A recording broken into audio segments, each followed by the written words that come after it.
Moms கிச்சனில் சுரக்கா வச்சு ஒரு பாயசம் எப்படி பண்ணுறதுன்னு பார்க்கலாம் வாங்க.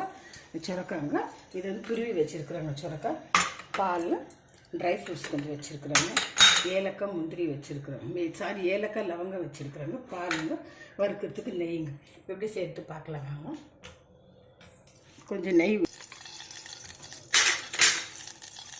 சுரக்காய் வதக்கிக்கலாங்க. இந்த பக்கம் இது போட்டு வறுத்துக்கிறாங்க. கேஷு திராட்சை இப்போ முந்திரி வறுத்துன்னு இருக்கிறாங்க ஃப்ரெண்ட்ஸ். சுரக்காய் வதங்கிடுச்சுன்னா இப்போ பாலில் கொஞ்ச நேரம் வேக வச்சுக்கலாங்க. அப்புறம் சக்கரை போட்டுக்கலாங்க. பாலில் சுரக்காய் நல்லா வந்துடுச்சுன்னா இப்போ சக்கரை போட்டுக்கலாங்க. சக்கரைக்காய் பாயசம் ரெடி ஆகிடுச்சுங்க ஃப்ரெண்ட்ஸ். இப்போ ட்ரை ஃப்ரூட்ஸ்னு போட்டுக்கலாங்க. இப்போ ரெடி ஆகிடுச்சுங்க ஃப்ரெண்ட்ஸ். ஊற்றிடலாங்க சுரக்காய் பாயசம் ரெடி ஆகிடுச்சுங்க. எப்பவும் ஒரே மாதிரி சேமியா போட்டு ரவை போட்டு பண்ணுறதோடங்க இது மாதிரி பசங்க செஞ்சு கொடுத்தா வெரைட்டியாக சாப்பிடுவாங்க ஃப்ரெண்ட்ஸ். இது உடம்புக்கு நல்லதுங்க. கோல்டு இருக்கிறதுனாலங்க உடம்புக்கெல்லாம் ரொம்ப நல்லதுங்க. நீங்களும் ட்ரை பண்ணுங்க. Thank you for